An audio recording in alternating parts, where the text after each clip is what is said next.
ገንዘብ ካላችሁ እጅግ በጣም አዋጭ የሆነ ቢዝነስ ልንገራችሁ። ስራ ወይም ቢዝነስ ማለት በሰው ዘንድ የተራበ የተሻለ ትርፍ የምታገኙበት ከእጅ ወዳፍ ያልሆነ ነገ መኪና በትፈልጉ መኪና የምትገዙበት ቤት የምትገዙበትና የተሻለ ኑሯችሁን ከፍ የምታደርጉበት ቢዝነስ ማለት ነው። ያ ካልሆነ ደግሞ በባዶ መልፋትና ቢዝነስ አለኝ እያሉ ማውራት ምንም ዋጋ የለውም፣ ምንም ትርጉም የለውም። ገንዘባችሁ ይጨነቅ፣ እናንተ መጨነቅ የለባችሁም። ስለዚህ ገንዘብ ያላችሁ የተሻለ ብር የምታትሙ በትን አሪፍ ቢዝነስ ልንገራችሁ። እስከ መጨረሻው ድረስ ከኔ ጋር አብራችሁኝ እንድትቆዩ የጋበዝኳችሁ። ካሁን በፊት የማታውቁኝ ካላችሁ ሀብትሽ የሥራ ሰው እባላለሁ ወይም ደግሞ ቢዝነስማን በመባል እታወቃለሁ። በርካታ ከዜሮ ተነስተው ያላቸውን ሚሊዮን ብር ተጠቅመው የተሻለ ትርፍ የሚያገኙበትን የተለያዩ የቢዝነስ ሐሳቦችን በመልቀቅ ላይ እገኛለሁ። ለቀጣይም ፎሎ፣ ላይክ፣ ሼር ያደርጋችሁ ተከተሉኝ። እንቀጥል። ክቡራን ተመልካቾች የዛሬውን ቢዝነስ ሳቀርብላችሁ ሪስክ ወስጄ ነው በደንብ ስለማቀውና ምናልባትም ኢትዮጵያ ውስጥ በቀጣይነት የምነግራችሁ ቢዝነስ የተደበቀ ሰው ካለ ሁለተኛ ሊኖር ይችላል። ከዛ ውጭ ግን አንድ ድርጅት ብቻ ኢትዮጵያ ውስጥ ላይ አንድ ፋብሪካ ብቻ እያመረተው በመላ ኢትዮጵያ በዚህ ምርት እጦት ምክንያት በርካታ ሰዎች ይንከራተታሉ፣ በርካታ ሰዎች ደግሞ እንቸገራለን፣ እኔን ጨምሮ ማለት ነው። ስለዚህ ቢዝነሱን ለመስማት ዝግጁ ነው። ቢዝነሱ ክቡራን ተመልካቾች የፕላስቲክ ማምረት ወይም ደግሞ የአበባ ዕቃ ፖት ማምረት ይሰኛል። በነገራችን ላይ ከዚህ በኋላ ይህንን ቪዲዮ ስሰራ ከዚህ ካምፓኒ ከዚህ ድርጅት የአበባ ዕቃዎችን ስለማመጣ እኔ ላይ የሚፈጥረው ነገር ይሆን ወይ ደግሞ ምርትና አገልግሎቴን አልሰጥህም ይለኝ ይሆን አላቅም። እሱን ዞሮ ግን ግዴታ ሰዎች እንዲደርሳቸው እኔም እንዳልቸገር ወደፊት በዚህ ቢዝነስ ላይ ገንዘብ ያላቸው ሰዎች ቢሰማሩበት ብዬ ሰጀስት የማደርግ ስለምወዳችሁ ገንዘብ ያላቸው ሰዎች እንድትሰማሩ ለማለት ያክል ነው። ያ ድርጅት ያ ፋብሪካ ግን ከወዲሁ አስቀድሜ ከይቅርታ ጋር ይቅርታ ጠይቃለሁኝ ይህንን ቢዝነስ ይህንን ሚስጥር ስላወጣሁት ማለት ነው። ስለዚህ እንቀጥል። እንዳልኳችሁ የአበባ ፖት ወይም ደግሞ ፕላስቲክ ዕቃዎችን ማምረት ይሰኛል። እንደኔ ራሴም ያጣሁበት ራሴም የተቸገርኩበት ስለሆነ የአበባ ፖት ወይም ደግሞ የአበባ ዕቃ የሚባለውን ከጎን እንደምትመለከቱት እሱን አስመርኩዤ ነው የምነግራችሁ። ምናልባትም ለማዘዝ ስንል በ100 ሺህ ብሮች የሚቆጠር ብር ካላዘጋጀን ዕቃው ወደኛ የማይደርስበት ወይም ደግሞ እነዚህን ዕቃዎች በቀላሉ የማናገኝበትና ዕቃዎቹ ከዛሬ ከነገ ምናልባትም የጥሬ ዕቃ መወደድ ሊኖር ይችላል። ግን ሌሎችም ተፎካካሪና ተወዳዳሪ ስለሌሉ በዚህ ስራ ላይ በዚህ መስክ ላይ ዕቃውን እንደልባችን ላናገኝ ስለቻለን ነው። ወደፊት ግን በዚህ ቢዝነስ ላይ ሰጀስት ሳደርጋቸው ሰዎች ማሽኑን ገዝተው ወደ ቢዝነስ መግባት ከቻሉ ያም ድርጅት ባላንስ ያደርጋል ብዬ አስባለሁ። እናንተም ደግሞ ተጠቃሚ ትሆናላችሁ። ስለዚህ የአበባ ፖት ወይም ደግሞ የአበባ ዕቃ ማምረት ማሽን ነው የሚያስፈልጋችሁ። ማሽንና ጥሬ ዕቃ ነው። እንዳልኳችሁ የአበባ ፖት የምትመለከቱት የተለያዩ አይነት ዲዛይኖችን ሞልድ እየተቀያየረ የሚሰራበት ሲስተም ነው። ለኔ ባይዘው ምንም የሚሳናኝ ነገር የለም። አይደለም ይሄንኛውን የአበባ ፖት ወይም ደግሞ የፕላስቲክ ማምረቻ ትልቅ በ100 ሚሊዮን ኢንቨስት ተደርገው የሚሰሩ የተለያዩ አይነት ኢንቨስትመንቶችን ወይም ደግሞ ወይም ቢዝነሶችን ስላቀረብኩኝ ይሄኛው ምንም ማለት አይደለም። ስለዚህ ካፒታሉ መጨረሻ ነግራችኋለሁ። ቢዝነሱን ሳብራራላችሁ የምትመለከቱትን ዕቃ ጥሬ ዕቃውን ብቻ ገዝቶ ወይም ደግሞ ማሽኑን አስገብቶ ሀገር ውስጥ ኢትዮጵያ ውስጥ ላይ ገዝቶ አምርቶ ማከፋፈል ነው። ገበያ አለ ወይ ወይም ደግሞ እንትን አለ ወይ ጥረት ወይም ደግሞ ሰዎች ይገዙናል ወይ እንዴት ነው ምናምን የሚባለው ነገር በፍጹም እንዳትጠራጠሩ። ምናልባትም በኢትዮጵያ አዳማ፣ ደብረዘይት፣ አዲስ አበባ፣ ባህር ዳር የሚሄዱ የተለያዩ ክልል ከተሞችም ሄዱ የተለያዩ ቦታዎች ላይ ብትሄዱ ከአርቲፊሻል ጀምሮ እስከ ተፈጥሮ አበባዎች በአፈርም ሊሆን ይችላል በድንጋይ በተለያየ አይነት መንገድ ተደርገው አበባዎች የሚሸጡበት ማለት ነው። እኔ ለምን እንዳልታያቸው አላቅም። ወንበር የሚያመርቱ እንዲሁም ደግሞ የተለያዩ አይነት ፕላስቲክ ዕቃዎችን እነ ባልዲ መዘፍዘፊያ የሚያመርቱ ሰዎች አሉ። ይሄንኛው የአበባ ፖት ለምን እንዳልታያቸው አላቅም። በጣም ውድ ነው። በጣም አገልግሎቱ ወይም ደግሞ አቅርቦቱ የለምና ቢዝነስ ማለት ይህ ነው። በጣም እጅግ የተራበ ሰዎች በጣም የሚፈልጉትና ከቀን እስከ ቀን ይቀንሳል ስል በጣም እየተወደደ ያለ ነው። አይኖ ለምንድን ነው ብዬ ነው ራሴ ገፋ ብር አድርጌ ስጠይቅ የጥሬ ዕቃ መወደድ እንደሆነ ነግረውኛል። ግን የጥሬ ዕቃ መወደድም ቢሆን እኔ ደግሞ ዞሮር ብዬ እንደተመለከትኩት ሌላ አምራች አለመኖሩና ተፎካካሪ አለመኖሩ ዋጋውን በጣም ከፍ አድርጎታል ብዬ አስባለሁኝና ገንዘብ ያላችሁ ሰዎች በዚህ በምትመለከቱት የአበባ ወይም ደግሞ የፕላስቲክ ፖት ማምረት ስራ ላይ ብትሰማሩ ጥሩ ነው። በጣም ብዙ ሰዎች በጣም ብዙ ወንድሞቼ እኔም በከፈትኩት የአበባ መሸጫ ቦታ ላይ ይመጡና እንዴት እንደዚህ ታስወድዳላችሁ? እንዴት እንደዚህ አይነት ነገር ይፈጠራል? ይሄን ያክል እንዴት ይወደዳል? እያሉ በጣም ብዙ ሰዎች ላይናገሩ ይችላሉ። አሁን በዚህ በአበባ ስራ በተፈጥሮ አበባ ስራ ላይ የተሰማሩ ሰዎች ሊሆን ይችላል፣ በሌላ የተሰማሩ ሰዎች እንዲህ አይነት ነገር አፋቸውን አውጥተው ላይናገሩ ይችላሉ። እኔ እናገራለሁ። ላይቀረት ይችላል። ምክንያቱም ብዙ አማራጮች አሉ። ብዙ ገንዘብ ያላቸው ጓደኞች ብዙ ተከታዮችም ስላሉኝ ለነሱ ሰጀስት አድርጌ ይህንን ቢዝነስ እንዲጀምሩት ማድረግም ይቻላል። ምንም ችግር የለው። ግን ኢትዮጵያ ውስጥ ላይ ምንድነው አንዳንዴ የሆነ ቢዝነስ የሚሰራውን ሰውዬ ያንን ቢዝነስ ሚስጥር ስታወጡበት ያንን ሰውዬ አታክ ማድረግ ወይም ደግሞ ከቢዝነሱ ለማስወጣት የተለያዩ ጥረቶች ሊደረጉ ይችላል። ወይም ደግሞ እንደኛ አይነቱ ሚዲያ ላይ ቀርቦ ይሄ ቢዝነስም አለላችሁ ብታዩት ሲባል ያ ድርጅት ወይም ያ ካምፓኒ ወይም ያ ፋብሪካ በብቸኝነት አምራች ከሆነ እንዴት እንደዚህ ትላለህ ብሎ እናንተን እንደ ጠላት ወይም አታክ ወይም እናንተ ጋር ደግሞ የሆነ ነገር ሊያደርስባችሁ ሊሞክር ይችላል። ዞሮ ዞሮ ግን እኔ እሱን ለላ አይደለም የመጣሁት። እኔ እንደዛ አይነት ሰው ስላልሆንኩኝ፣ ግን ገንዘብ ያላችሁት ወንድሞቼ ለምን አንተ አትሰራውም? ይሄኛው ቢዝነስ አዋጭ ከሆነ ትችላላችሁ። እኔ አቅም የለኝም፣ ሌሎችም ስራዎችን ስለምሰራ ነው።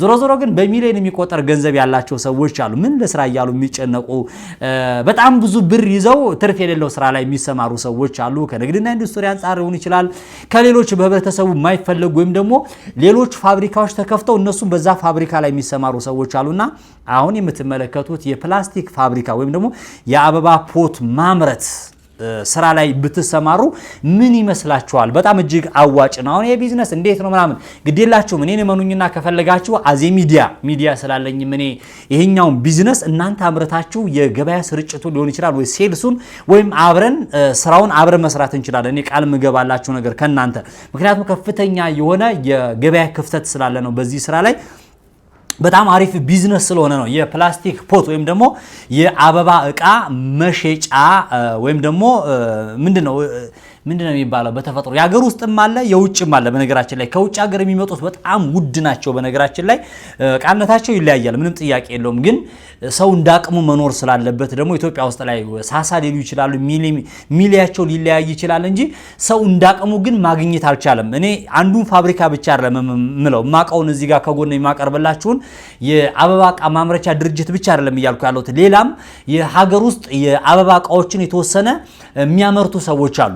እዚህ ጋር ደግሞ የምነግራችሁ ነገር የአበባ እቃ መሸጫ አንዱ 500 ብር እየተሸጠ እዚህ ጋር ማለት ነው። በተመሳሳይ በሆነ ጥሬ ዕቃ ወይም በተመሳሳይ በሆነ ግብአት ደግሞ እዚህ ጋር ባሊ የሚያመርት ሰው ደግሞ በ150 በ200 ብር ደግሞ የሚሸጥ ሰው አለ። ወይም ደግሞ እዚህ ያለው ጥሬ ዕቃ ደግሞ እዚህ ጋርም ተጠቅሞ የሚሸጠው እንትን ይላል እና አሁን ባልዲ የሚያመርቱ ካምፓኒዎች በጣም ጥሩ ሊሆኑ ይችላል። በጣም ብዙ አሉ ፕላስቲክ አምራቾች ማለት ነው። ግን ሌሎች ለየት ያለ ነገር ላይ የማትመለከቱት ለምን እንደሆነ አይገባኝም። አሁን ማሽኑም በምን ያክል እንደሚሸጥ ያኛው ሞልድ ተጠቅሞ ነው የሚሰራ ያኛው እዚህኛውም ላይ ደግሞ ፎከስ ማድረግ ላይ አላያችሁትም ብዬ አስባለሁ። በጣም ብዙ አይነት የአበባ እቃዎችን የተለያዩ ዲዛይኖችና ሞልዶችን እየመረጡ መስራት የሚቻልበት ሲስተም እንዳለ ነው። በኢትዮጵያ ውስጥ ላይ በነገራችን ላይ የሐሳብ ችግር እንጂ የገንዘብ ችግር እንደሌለ ተመልክቻለሁ። ምክንያቱም ስልክ ደውለው ሀብትሽ 100 ሚሊዮን ብር አለኝ፣ 50 ሚሊዮን ብር አለኝ፣ 30 ሚሊዮን ብር አለኝ በአሁኑ ሰዓት ላይ ኢትዮጵያ ውስጥ ላይ ምን አይነት ቢዝነስ ነው አዋጭ እያሉ በጣም ብዙ ሰዎች ይመለከታሉና አንዳንዶች ለምሳሌ ፈርኒቸር ሊሆን ይችላል፣ ብረታ ብረት ሊሆን ይችላል 40 ሚሊዮን 50 ሚሊዮን ኢንቨስት አድርገው የሚሰሩ ሰዎች አሉ። ከዛ በኋላ የመሸጫ ሾሩም እዚህ ጋርም የሆነ የሾሩም የፈርኒቸር የተከፈታለ እዛ ጋርም የብረታ ብረት አለ። ከነሱ ጋር የሆነ ሰው ሲለወጥ ወይ የሆነ ሰው ሲቀየር ስላዩ ብቻ በዛ ቢዝነስ ላይ ብቻ የሚገቡ ሰዎች አሉና ገንዘብ ያላችሁ ሰዎች ደግሞ ሌሎቹን ማጥናት ጥሩ ነው። ምንድነው የሚባለው? እኔ እንኳን ብዙ የተሻልኩ ነኝ ማለት አይደለም፣ ግን ቢዝነስ ማይንድ የሆኑ ሰዎች አሉ፣ ገበያ ጥናት የሚያደርጉ አሉ። ኢትዮጵያ ውስጥ ላይ የሚያዋጣን ቢዝነስ ዞር ብሎ ተንቀሳቅሶ ማየት ነው። የኛ ችግር የሆነ ቦታ ላይ ሳምበዲ የሆነ ነገር ከከፈተ ከሱ ቀጥሎም ያ የሆነ ነገር መክፈት ነውና ባልዲ የሚያመርት ፋብሪካ ከተገኘ ያኛውን ባልዲ ያመርታል። ላስቲክ አሁን ላስቲክ ባለፈው ተከለከለ። ላስቲክ ሲከለከል በጣም ብዙ ሰዎችን እየተመለከትኩኝ ነበርና ፌስታል ሲከለከል ፌስታል አምራቾች እኔ ካሰርኩኝ እኔ እንዲህ አልኩኝ እዚህ ቦታ ነበርኝ እየተባሉ በየሚዲያው ያለውን ጋጋታ ስመለከት ለራሴ በጣም ይገርመኝ ነበርና ይህንን አሁን የነገርኳችሁ በጣም ከፍተኛ የሆነ ጥረት አለ። ግድ የላችሁም አሁን ይሄ አበባ መሸጫ ያላችሁ ሰዎችና አበባ ስትገዙ አሁን እቃውን ስትገዙ አልተወደደባችሁም? የተወደደባችሁ ሰዎች ያላችሁ አይደለ? ትጋሩኛላችሁ ብዬ አስባለሁ። ውስጥ ላይ ማለትና ሱፐርማርኬት የሚሸጡ አሉ፣ ከውጭ ሀገር መጥተው የሚሸጡ ከውጭ ሀገር። በእርግጥ ኢትዮጵያ ውስጥ አሁን የሚሸጠው አንድ ድርጅትም ቢሆን አንድ ካምፓኒ ልዩነት አለው፣ ምንም ጥያቄ የለውም። ግን በብቸኝነት ስለሆነ ምርቱን በደንብ ማምረት ስለተቻለ እኔ መናቅ የለበትም ነው። አንድ ፋብሪካ ምናልባት በጅምላ መሸጥ አለበት፣ በማከፋፈያም በፍሬ መሸጥ አለበት። አሁን እኔ በፍሬ እዚህ ካምፓኒ ላይ ያታገኙ ትችላላችሁ፣ እዚህ ድርጅት ላይ ማለት ነው። ግን እንደ ልባችሁ ሄዳችሁ መርካቶ አንድ ወይም ሁለት ወይም ደግሞ ሶስት የዛ ድርጅትን ምርት ብቻ የሚያከፋፍሉ ናቸው ያሉትና ከድርጅቱ አውጥተው እነሱ የሚሸጡበት ዋጋ ራሱ ከፍተኛ የሆነ ልዩነት አለው በነገራችን ላይ። ስለዚህ እኔ አሁን ይሄንን የፕላስቲክ መሸጫ ብከለከል ወይም ደግሞ ይሄንን ማስታወቂያ ሰርታልና ይሄኛው ምርት ሀብትሽ ጋር እንዳይገኝ ሀብትሽ የስራ ሰው ጋር ሀብትሽ የሚሸጥበት አበባ መሸጫ እንዳይገኝ ቢለኝ ብዙ አማራጮችን እጠቀማለሁ። ምንም ችግር የለውም። አንደኛ ከውጭ የሚመጡትን መጠቀም እችላለሁ ከሱፐርማርኬት፣ ካልሆነም ደግሞ ሌሎች በተመሳሳይ የሆኑ ነገሮችን መጠቀም እችላለሁ። ከዛ በተረፈ ደግሞ ክቡራን ተመልካቾቼ በዚሁ አጋጣሚ ለምሳሌ ድርጅቱን ስጠይቀው እንደዚህ የፕላስቲክ አሁን ግብአቶቹን ይሄ ንጥረ ነገሩን ወይም ደግሞ ለዚህ ለአበባ ፖት ማምረቻ የሚሆኑ እቃዎች አይገኙም አላገኛቸውም የሚሉም አንዳንድ ኢንፎርሜሽኖችን ሰምቻለሁ፣ ወይም ደግሞ ውድ ነው የሚባል ሰምቻለሁና አንድ ቦታ ሁለት ቦታ ብቻ ነው የሚያስመጡት ከውጭ ይሄንን ጥሬ ዕቃ እነሱ ብቻ ናቸው ይባላልና አንድ ሰው የሁለት ሰው ነው። ስለዚህ በዚህ በፕላስቲክ ወይም ደግሞ የአበባ ዕቃን የሚያመርቱ ለፋብሪካዎች ለድርጅቶች ጥሬ ዕቃ ወይም ደግሞ ማዕድኑን የምታስመጡ ሰዎች ካላችሁም ደግሞ በደንብ በሰፊው ብታስመጡበት የተሻለ ነው ብዬ አስባለሁ። እንደ ልብ ስለማይመጣልኝ አምራች እኔ ብቻ ስለሆንኩ እኛ ብቻ ስለሆንን በደንብም ደግሞ ሰው ስለማይገዛቸው ግብአቱንና ጥሬ ዕቃውን የሚያመጡት በጣም በትንሹ ነውና ስለዚህ ምን ይመስላችኋል? አንደኛ ፋብሪካውን አቅም ያላችሁ ሰዎች ካላችሁ ፋብሪካውን የመክፈት ይህንን ምርት ማምረቻ ምናልባትም አንድ ማሽን ብቻ ሊሆን ይችላል የሚያስፈልገው አቅማችሁ ከፍ እያለ ወይም ደግሞ የተሻለ ነገር ባያችሁ ቁጥር ምንም ችግር የለውም። በደንብ ፋብሪካው ልታሳፉ ትችላላችሁ። ግን የሆነ ግቢ ቤት ውስጥ ላይ ሆኖ አንድ ሰው ለምሳሌ ጀምሮ የተዋቃለሁኝ የተወሰነ ሀብትሽ በጣም አሪፍ ቢዝነስ እኮ ነው፣ ጥሩ ነው፣ እንዴት ነው ቢዝነሱ አለው ብሎ ከዛሬ ከነገ አልተመቸኝም እንጂ እያለ ማሽኑ ኑሮት ያልሰራ ሰው አውቃለሁ። ግን በደንብ እንደነዛኛዎቹ ሞልዱ በትልልቅ ኑሮት አይደለም የጀመረው። የሀገር ውስጥ ትንንሽ የሆኑ የአበባ እቃዎችን ነው ማምረት የሚያመርተው እሱ። ግን በደንብ ትልልቅ የአበባ ፖት ማምረቻ እቃዎች ይፈልጋሉ። እንደነገርኳችሁ ነው። አፋር ክልል ሶማሌ ክልል ብትሄዱ አዲስ አበባ የሚያመርተው ድርጅት የሆነ እቃ ነው እዛ አፋር ክልል የሚሄደውና እዚህ የነበረውን ዋጋና አፋር ሄጅ ያንን እቃ ስጠይቅ ያየሁት ዋጋ 3-4 እጥፍ ነው ያለውና በደንብ ቢኖር ይሄ ቢሰራበት በጣም አሪፍ ነው ይላል።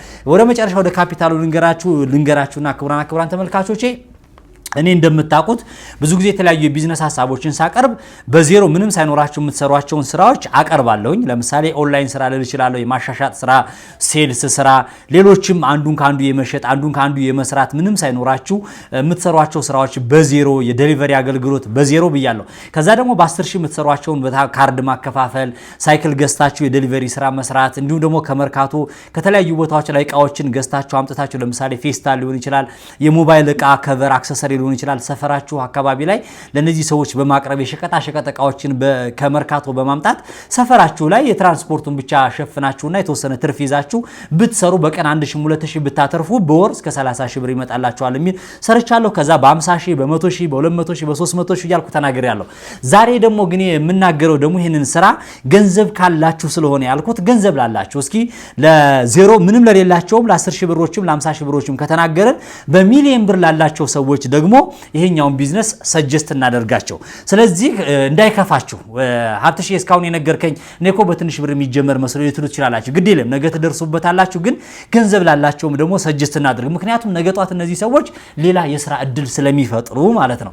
ስለዚህ በትንሹ ይሄንኛውን ቢዝነስ ለመጀመር ከ8 ሚሊዮን ብር በላይ ያስፈልጋቸዋል። ክቡራን ተመልካቾቼ 8 ሚሊዮን ብር እያንዳንዱ ዝርዝር መረጃ የማልነግራችሁ ምንድነው ጊዜ ስለማይበቃኝ ነው። ማሽኑን ለመግዛት ጥሬ ዕቃውን ለመግዛትና እንደኖ ቤት ኪራይ ተከራይቶ ስራውን ለመጀመር በትንሹ ዝቅተኛው 8 ሚሊዮን ብርና ከ8 ሚሊዮን 10 ሚሊዮን ብታደርጉት ችግር የለውም። ግን መነሻው ከ8 ሚሊዮን ብር በላይ ካላችሁ ይሄንኛውን ቢዝነስ መጀመር ትችላላችሁ። ከውጭ ሀገር እቃውን ወይም ደግሞ ማሽኑን አስመጥታችሁ ጥሬ ዕቃውን ማዕድኑን እዚሁ ሀገር ውስጥ ላይ የሚያስመጡ መርካቶ የሚሸጡ ሰዎች አሉ። ከዛ ውጭም ደግሞ ሌሎችም ይኖራሉ። በዚሁ አጋጣሚ የምነግራችሁ ይህንን ማዕድን ወይም ደግሞ ይህንን እቃ ማስመጣት የምትችሉ ሰዎች ካላችሁ ኮሜንት ላይ ጻፉልኝ፣ እዛው እንድናስተሳስራችሁ ብዬ ነው። ነገ ጧት ፋብሪካውን የሚከፍት ካለ እኔ ማዕድኑ ወይም ደግሞ ጥሬ ዕቃውን ይሄን የፕላስቲክ ቁርጥራጩን እኔ ማቅረብ እችላለሁኝ የምትሉ ሰዎች ካላችሁ ኮሜንት ላይ ጻፉልኝ ከነስልካችሁ። ፋብሪካውን የሚጀምሩ ሰዎች ካሉ ደግሞ ፋብሪካውን የሚጀምሩትና እነሱን የማገናኘት ስራ እንሰራለን። ከዛ በኋላ ገበያ ይረጋጋል፣ እኛም እንደልባችን እናገኛለን። እናንተም የምትመለከቱ ተመልካቾች የሚሆኑ ሌሎችም የዚህ ስራ ወይም ተካፋይ የሆናችሁ አበባ ሻጮችም ልትሆኑ ይችላላችሁ። በዚህ ስራ ላይ የምትሰማሩ ሰዎች ደግሞ ተጠቃሚ ትሆናላችሁ። በቅንነት አስቡት። ይህንን የሰራሁብህ ፋብሪካም በቅንነት አስበው። ግድ የለም እኔ የምነግርህ ነገር አንተ ፋብሪካው አንተ ስለሆንክ ብቻ ስለምንተዋወቅ በቅርበት አንተ ስለሆንክ ብቻ ወይም ደግሞ ያንተን ቢዝነስ አሁን ስለተናገርኩት ፈጣሪ አንተን መንገድ አይዘጋውም። በደንብ እንደውም ጥሩ የተረጋጋ ነገር ይኖራል። በዚሁ አጋጣሚ ለአንተም የሚጠቅምህ ነገር ማዕድኑን፣ ኬሚካሉን ወይም ግብአቱን የሚያቀርቡልህን ሰዎች በዚሁ ጥሪ እያስተላለፍኩ ነው። ምክንያቱም ምናልባት ይህንኛውን ጥሬ ዕቃ አንተ የምታመርትበትን ጥሬ ዕቃ እንደ ልብ የሚያቀርቡልህና ሌላ አንተ ከምትገዛበት ሱቅ ወይም አንተ ከምትገዛበት የጥሬ ዕቃ መሸጫ ሌላ ሱቅ ቢከፈትና አንተም ቀንሰ ብትሸጥ ተፎካካሪ ቢኖር ጥሩ ነው ብዬ ስለማስብ ነው። እቺ ሀገር በቂያችን ናት ከተሳሰብን ማለት ነውና አንተ ብቻ አይደለህም፣ በጣም በብዙ በሺህ የሚቆጠሩ ሰዎች ራሱ እዚህ ስራ ላይ ቢሰማሩ ስራውን በቂ አይደለም ብዬ አስባለሁ። እንደ ኢትዮጵያ ማግኘት ስላልቻልን ነው። እኛውን ሰው መግዛት ይፈልግና አበባ መግዛት ፈልጎ መጥቶ እቃው በጣም ውድ ይሆንበታል። እቃውን እናጣለን፣ እንደ ልባችን ማግኘት አንችልም። በጣም በትንሹ ለማዘዝ ራሱ እንኳን 100,000 200,000 ማዘጋጀት አለብን። ምክንያቱም እኛ ድረስ ለማምጣት ግዴታ የዚህን ያክል ሺህ ብር የዚህን ያክል ብር ማዘዝ አለብህ፣ የዚህን ያክል ብዛት ማዘዝ አለብህ። ወይም ደግሞ መርካቶ ሄደን መግዛት ብንፈልግ እኛ በደርዘን ነው መግዛት የምትችሉት እየተባለ በደርዘን ለመግዛት ደግሞ ለምሳሌ 15 አይነት እቃ ቢሆን 15 አይነት እቃ ከያንዳንዱ እቃ ላይ በ1000 ብር በ800 ብር በ600 ብር አንዱን እቃ ለመግዛት ኦልሞስት በ200,000 ብር ወይም ደግሞ በ300,000 ብር የሚያክል ካፒታል ያስፈልጋል ማለት ነው። እዛ ውስጥ ለመግባት ደግሞ እንደ ኢትዮጵያዊ ስለሚያስቸግር ነው ወሬውን አንዛዝቼባችኋለሁ። ግን ትርፍ በትርፍ የምትሆኑበት እጅግ በጣም ምርጥ የሆነ የቢዝነስ ሐሳብ ነው። ይሄንን ተመልከቱበት ወይም ደግሞ ይሄንን ግቡበት። ገንዘቡ ላላችሁ ነው። ገንዘቡ ለሌላችሁ ደግሞ በ300,000 በ400,000 በ500 በ600,000 በሚሊዮን ምንም ሳይኖራችሁ አዋጩ የሆኑ የቢዝነስ ሐሳቦችን የተጠኑ እኔም የተሳተፍኩባቸውን ሌሎችም የተቀየሩባቸውን የቢዝነስ ሐሳቦችን በቀጣይ ይዤ እመጣለሁኝ። በስተመጨረሻ የምነግራችሁ ነገር የተሰማችሁ ነገር ኮሜንት ቦታ ላይ አስቀምጡልኝ። ነቀፌታም ሊሆን ይችላል፣ ፖዚቲቭ ነገር ይችላል። አዳዲስ ነገሮችን በአዲስ ኢነርጂ ይዤ እየመጣው ነው። በቀጣይ የትም ሳትሄዱ ነገ ከነገ ወዲያ በሌላ በምርጥ የቢዝነስ ሐሳብ ጠብቁኝ። ሰብስክራይብ እያደረጋችሁ ይመቻችሁ።